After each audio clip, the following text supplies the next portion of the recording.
Hello there! It's Friday, which means it's time once again for the best movie podcast ever.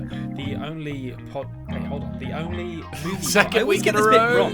I always get it wrong, and I don't know why. It's the only movie podcast that offers objective and hyperbole-free discussion of every movie in the known universe. See, I do know it, but it's just in the known multiverse. I like to get indeed in the known multiverse. I am your host, who you would expect to be better at this by this point in the podcast life. The podcaster with no name, Konrad. With me as always, he's something of a scientist himself. It's Anthony James. I'm here from the multiverse. I've come over from the After Dark podcast, Konrad, to have a chat with you today. Oh, the streams are crossing! Doctor Strange, you fucker. So we're going to talk about that there Spider-Man. Not the new one. We haven't seen it yet. Not the new one. Don't you worry your pretty little heads about it. We're not going to spoil anything. We're just going to talk. Like, the people have been clamoring for Spider-Man. Oh, jeez, they have. I've never seen anything like it. It's like, I don't know whether it's I don't want to say it's manufactured hype, because all hype to some extent is manufactured for a start, and I don't want to be dismissive of what could potentially be a good movie, but for some reason it's just captured something. It's captured a spirit. I'm very excited. Do you know what it is, Konrad? It's people who grew up with the Tobey Maguire Spider-Man. It's people who grew up with the Andrew Garfield Spider-Man, and it's people who grew up with the Tom Holland Spider-Man, all coming together to be like, holy shit, this is going to be great.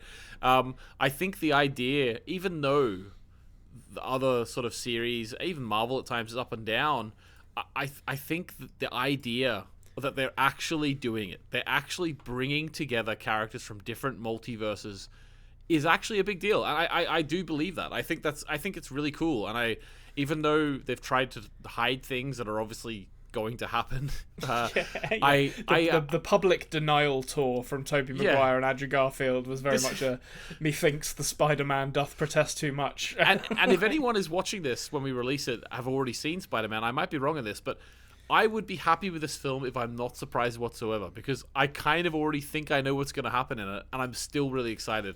So I think it's just an exciting thing, Konrad. Well, that's how the MCU operate, really, isn't it? Is that it's like AEW in the wrestling world. Like, everyone kind of knows what's going to happen. There's a little wink, little nudge. Maybe it's not going to happen, but we can all be satisfied at the end of it. But okay, right. We're going to talk some Spider-Man. So without further ado, let's talk about some gosh darn movies. Let's do it. Movies. Let's talk about... I caught you while you were sipping there. I went straight into that.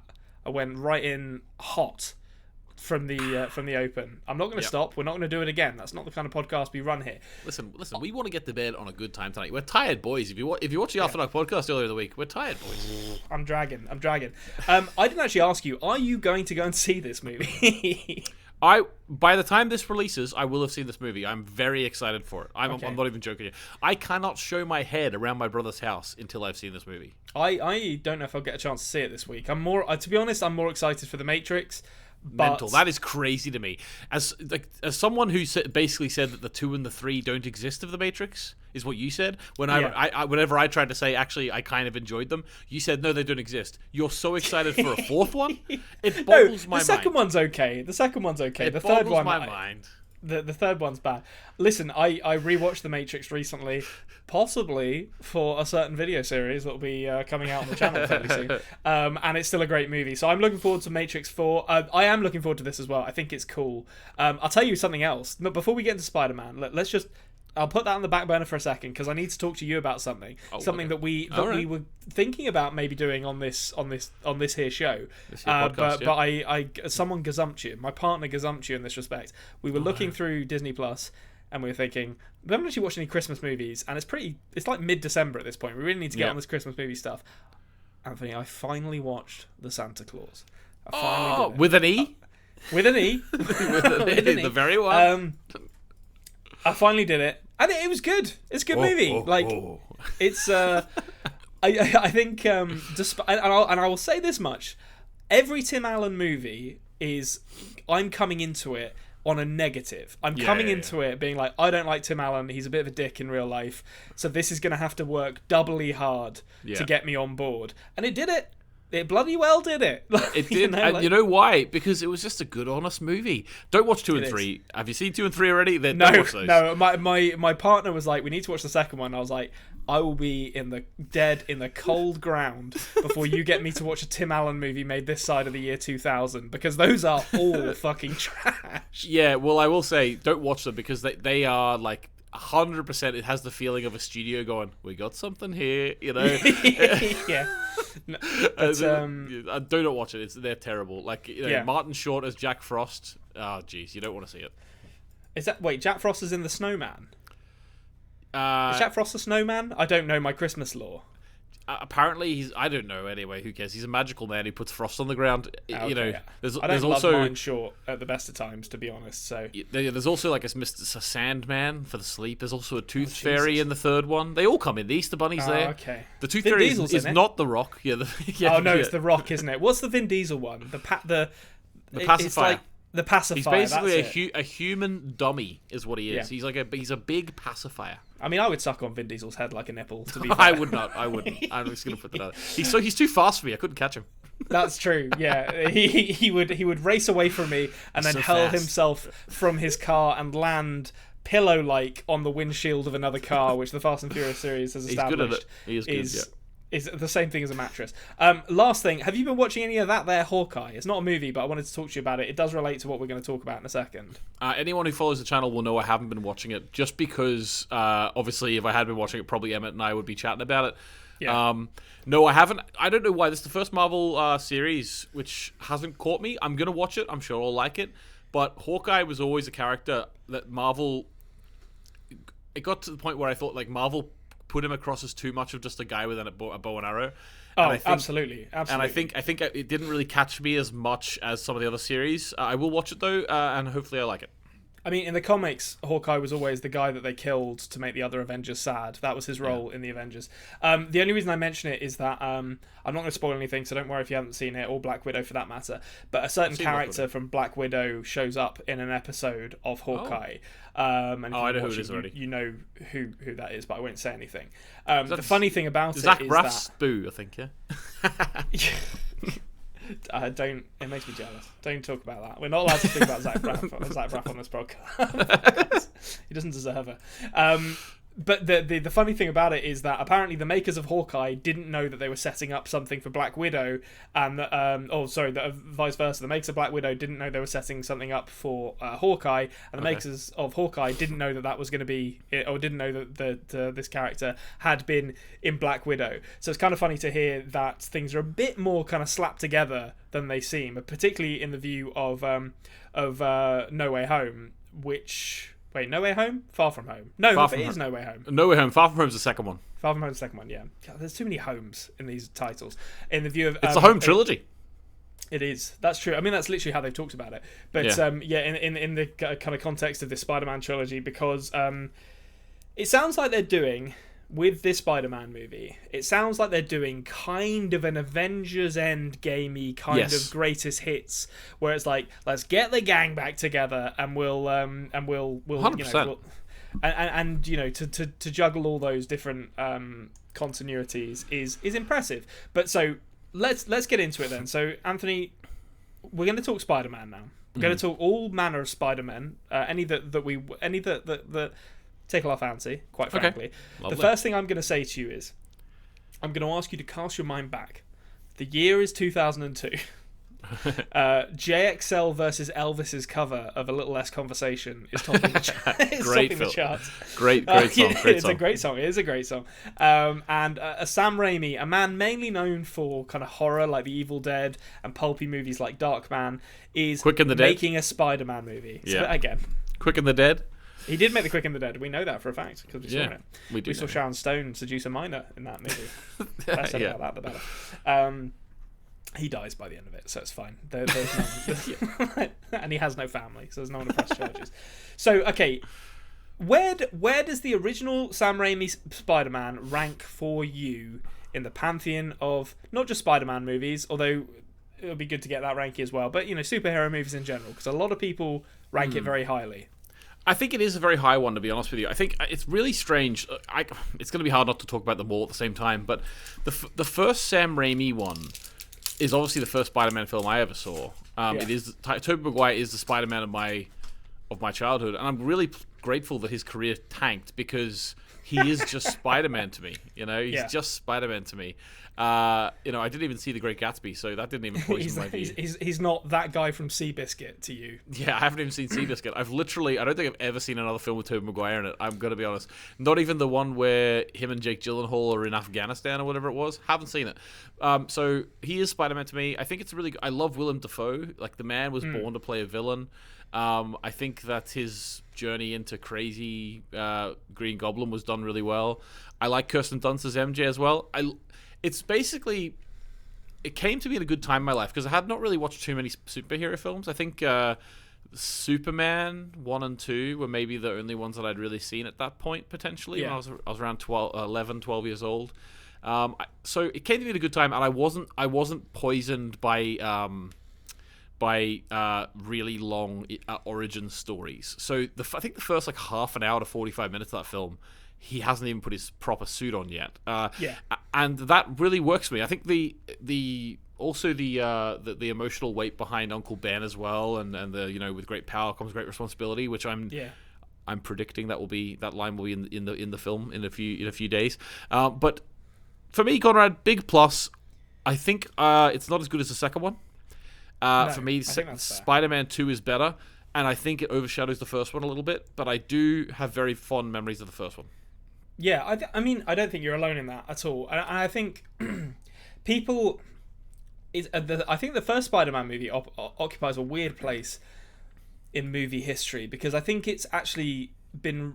There's a bit of revisionist history about it in two different directions. So there's some people who view it as kind of like the birth of the modern superhero movie, which it wasn't. It wasn't in two different ways, because it wasn't, even if you count like the sort of late 90s, early 2000s stuff, because you had Blade in 1998, sort of technically a comic book movie, but it didn't really kind of feel like a superhero movie. But then you had Bryan Singer's X-Men in 2000, 2 years before.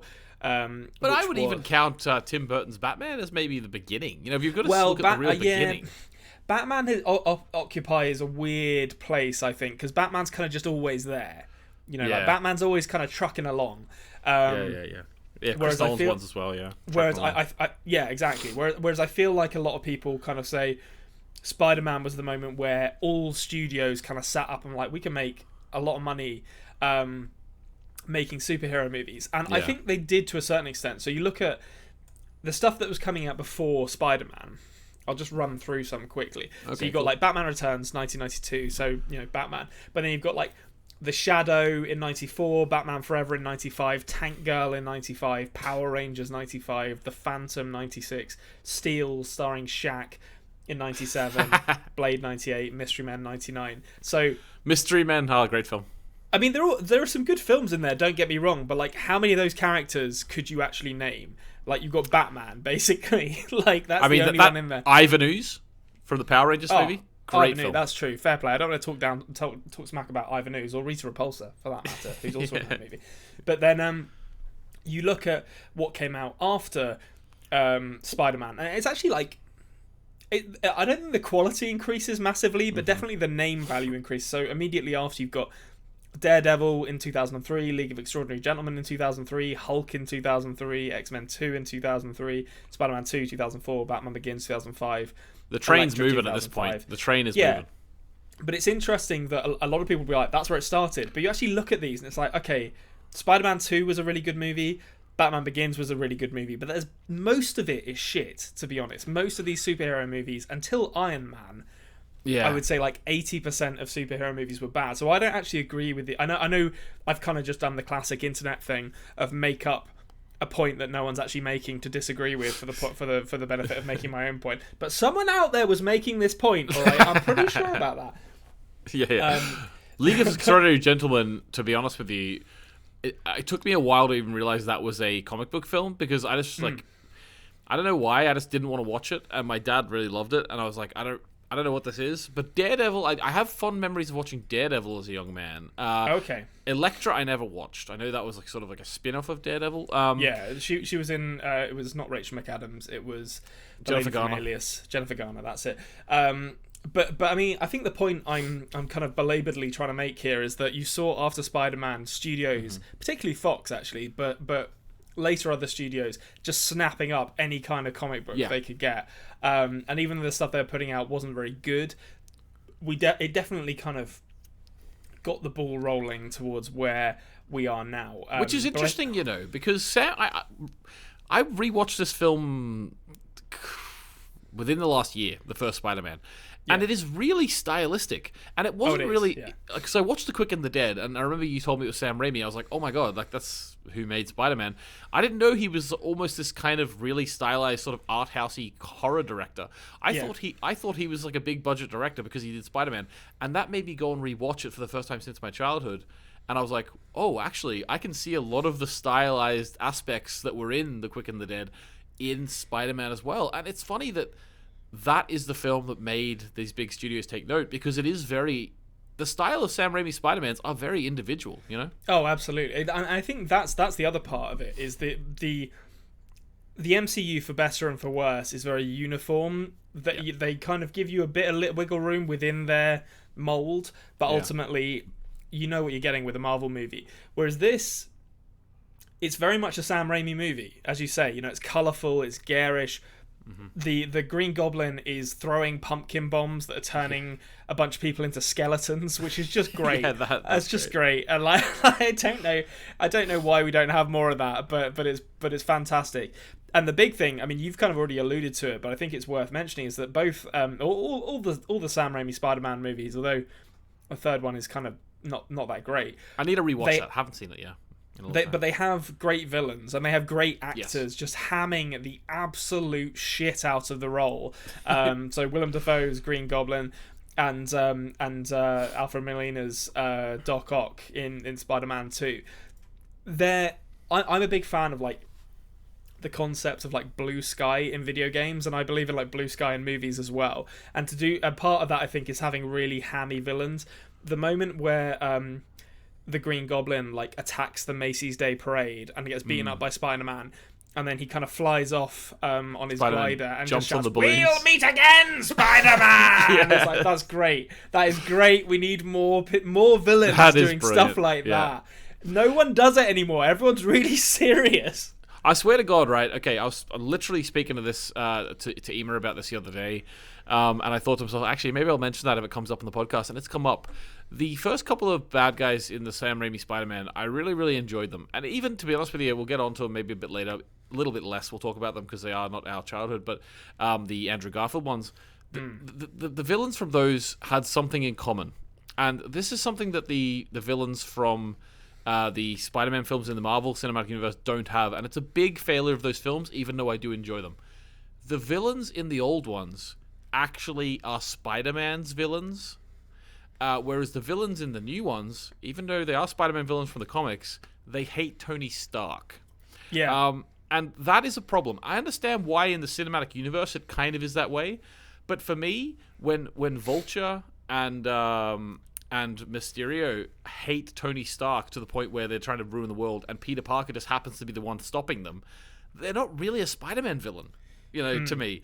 And I don't like that. But the old films, they had personal connections, especially the Tobey Maguire ones, less so than Elektra didn't go to Elektra's birthday. But the old ones, they had the personal connection with Peter Parker. It was all about the villain and Peter Parker. And both of them, in the first two films anyway, knew Peter Parker before they knew he was Spider-Man. Yeah. I think you've definitely struck on something that's probably my biggest criticism of those Tom Holland Spider-Man movies, and I think it is a symptom of the way that MCU movies are made now, where everything needs to be interconnected, and it is this core idea that I think the MCU just kind of created on its own. I don't think it's in any comics, that Iron Man is like this mentor figure to Spider-Man, and it means that all of his like the core, the thing that I always really liked about Spider-Man growing up as a kid, reading some of the comics and also watching like the animated series in the 90s, was this idea that the main thing about Spider-Man is that he's a very human character. He's not, I mean, he is fighting like really dangerous stuff, but it's about being a kid or a young adult in New York trying to balance like his life as a college student or a high school student with the fact that, you know, his family is constantly in danger from all of these threats. And I feel like that's lost a bit in the Iron Man is coming here and giving me a suit and like that's worth like billions of dollars and all that stuff. It kind of loses that groundedness that I really like about the character. Well, and although I do like the Tom Holland Spider-Man movies, I feel like both of them so far have kind of suffered from that, I think, a bit. Yeah, I know exactly what you mean. That's how I feel as well. I think that there has been word that Tom Holland is a potentially it's already kind of been leaked through Tom Holland or someone that they're working on a second trilogy with him. And the idea, hopefully, is that the second trilogy is going to be like a proper Spider-Man trilogy where he'll be like the photographer, you know.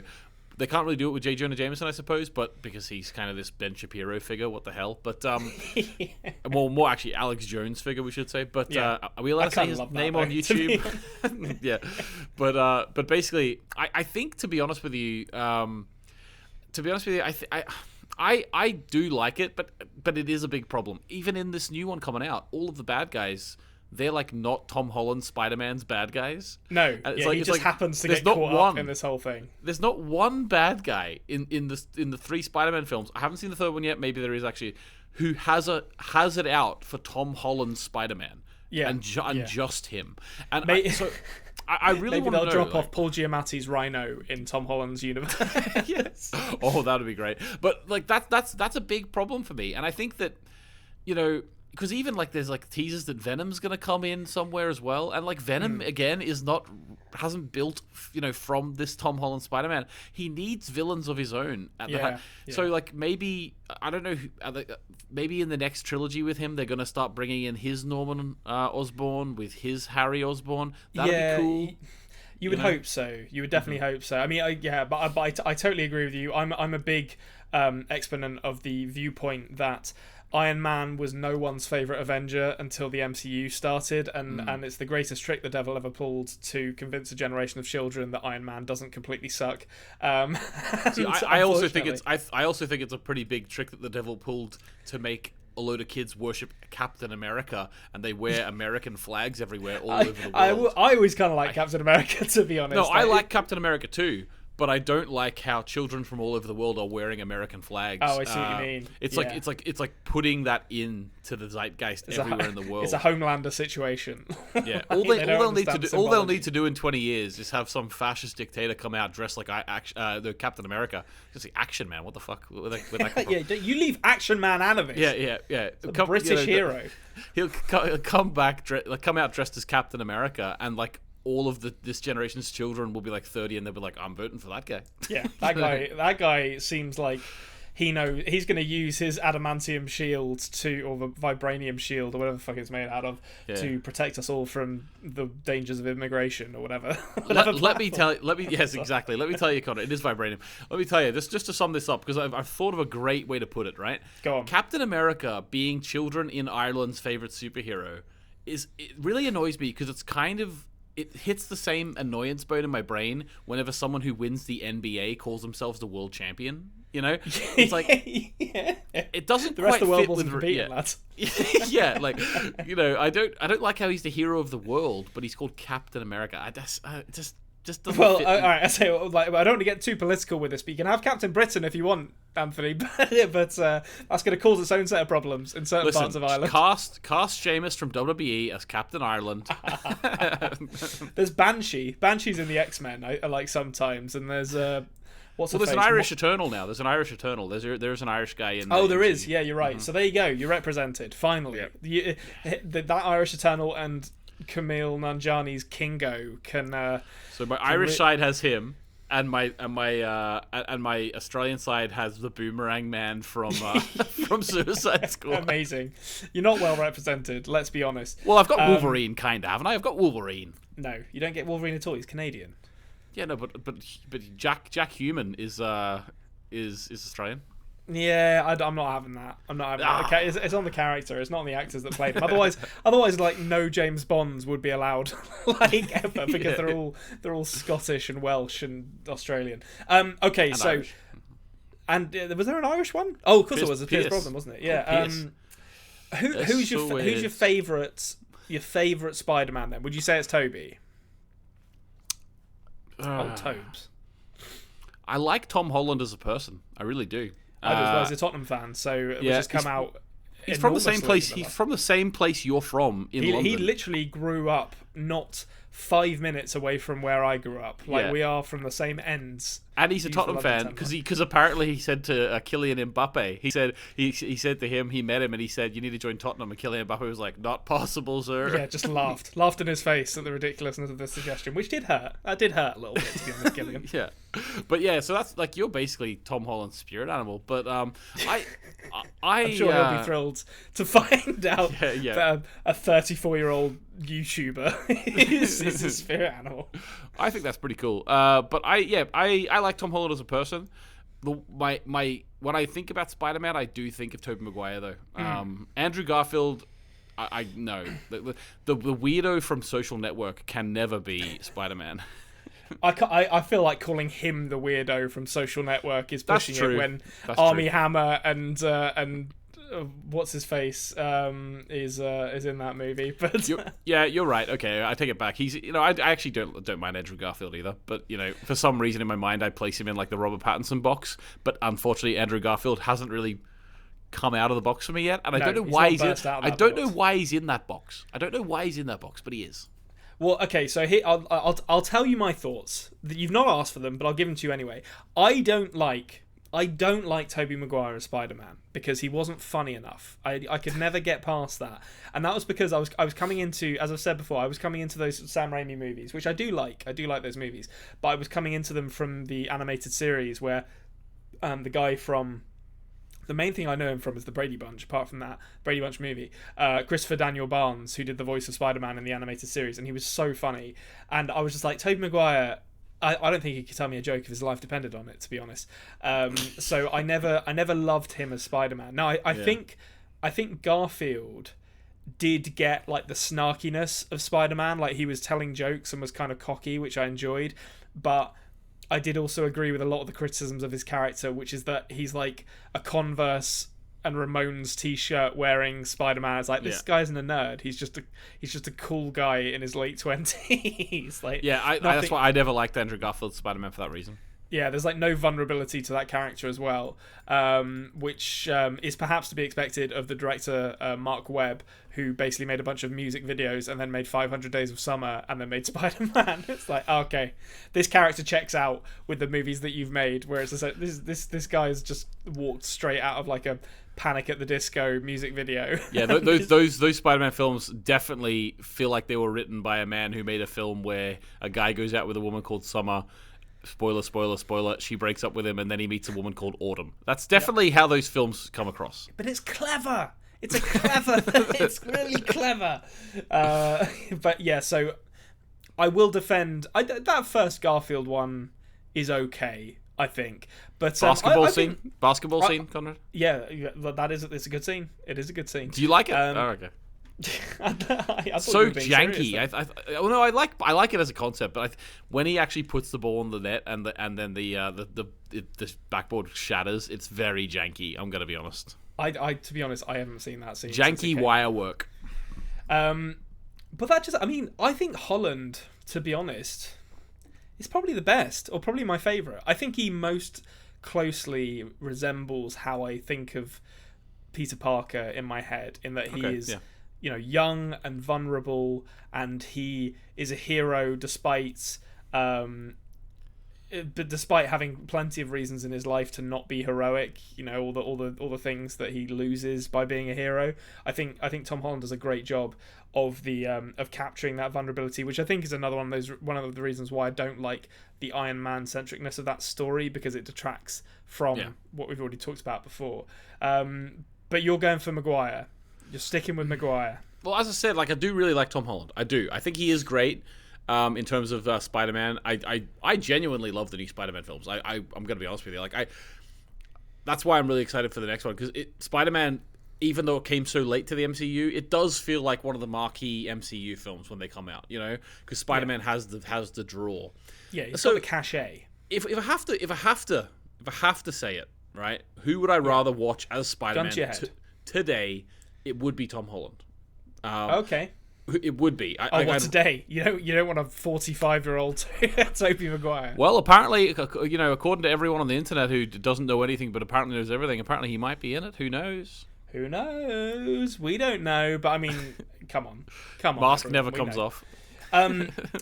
Okay, I mean, so we've established. Well, one thing we do know for certain about this movie, it's not a spoiler to say that we know Alfred Molina's Doc Ock is in it. We know Willem Dafoe's Green Goblin is in it, and we know that it is basically the plot of this movie revolves around Peter Parker asking Doctor Strange to fix time because his identity was outed at the end of. He wants to make everyone forget him. Yeah, at the end of Far From Home, so he wants everyone to forget him, and wouldn't you know it, Doctor Strange, being the Time Lord that he is, screws it up, and worlds get kind of merged together. Now, the thing I wanted to speak to you about is this idea that you can introduce a multiverse theory and essentially resurrect unfinished series from the past and bring them into the modern continuity. What other film series should they be doing this with? Because I think Batman would be a great one. I'd love to see like Michael Keaton and Val Kilmer and George Clooney. What if you had Michael Keaton's Vulture versus Michael Keaton's Batman? Oh, imagine that! Yeah, they do the DC versus Marvel as well at the same time. Just get them all in. Yeah, that is a really interesting idea, actually. Like, do you think eventually we will get DC coming in some way? Obviously, Disney will eventually own everything, so they'll own DC, and then they'll do this big multi-universal. Yeah. You can never say never with this stuff, but I feel like Avengers versus Justice League would require so much setup on their part, because with like the Spider-Man movies where it was Disney or Marvel Studios under Kevin Feige and Sony, there was a lot of like back and forth just to get Marvel, just to give Marvel the creative reins to make Spider-Man movies for Sony, because Sony couldn't do it because they're bad at making movies. To do it for the Justice League, you'd have to do it for all of the original Justice League characters. So you'd be like, it would essentially be like, right, we've done it with the Avengers, now we're going to do it with Justice League. And then you'd have to convince all the Avengers to come back and be like, Chris Evans, one more ride. That's actually a good point. I'm going to be honest with you. Part of the reason why I don't really like this multiverse thing, I love the multiverse thing, don't get me wrong. I think it's going to be really cool, especially I'm looking forward to like the Ant-Man one and as well as the Doctor Strange one. And I think I'm really interested to see where they go with it, with Kang and everything like that. But I will say that one thing that does annoy me a little bit, bringing these other villains in from these other Spider-Man films, is that as it opens the door to things like certain X-Men films coming in and stuff. And if I was Kevin Feige, although I understand like the coolness of it, I also would be like, do I want to sully my product with these crap films? Yeah. like am I admitting that these crap films X-Men exist? Origins Wolverine exists in the same continuity as these films that we've made that are good? Yeah, exactly. Like, I don't know if I'd want to advertise that, my source material is also the same as these crap film source material. You know what I mean? Well, okay, so with that in mind then, we'll wrap this up in a minute, because ultimately, we've not seen the movie yet, folks. We don't know. We've seen lots of Spider-Man movies. I'd like to consider us Spider-Man experts, to be honest.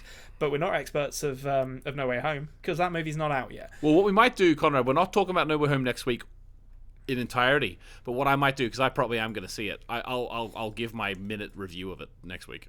Okay. Well, we might see it. I don't know. We haven't decided what we're doing next week, actually, have we? For that matter.